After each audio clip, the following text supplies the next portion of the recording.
হে everyone, কেমন আছো সবাই? আশা করি খুব ভালো আছো। আমিও ভালো আছি। তো আমি এখানে চলে এসেছি আপনাদের সাথে একটা ব্লগ শেয়ার করার জন্য, নতুন ব্লগ নিয়ে চলে এসেছি।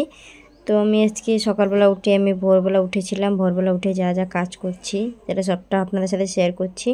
তো ভিডিওটা স্কিপ না করে শেষ পর্যন্ত দেখুন। এরকম ইন্টারেস্টিং ভিডিও দেখার জন্য আমার চ্যানেলটা অবশ্যই সাবস্ক্রাইব করে রাখবে।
হ্যালো ফ্রেন্ডস, ঘরে এখন অনেক কাজ পড়ে রয়েছে। আজকে যেহেতু বাড়িতে কেউ নেই আর আজকে পূর্ণিমা আছে, তো পূর্ণিমা দিন শাশুড়ি বাড়ি থাকে না, স্নানে গেছে।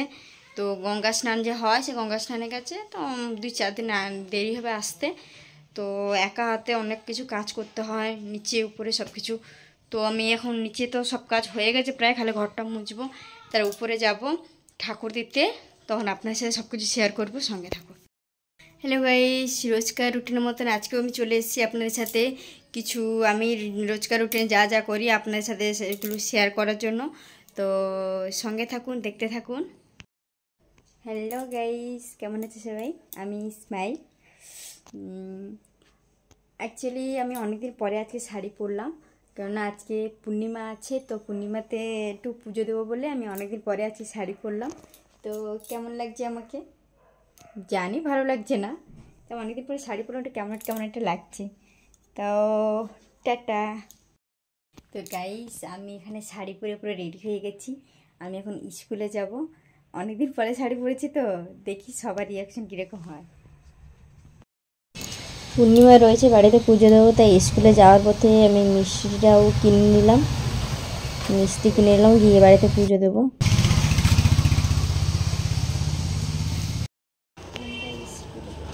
শরীর ভালো না, খুবই জল কেন দেখি।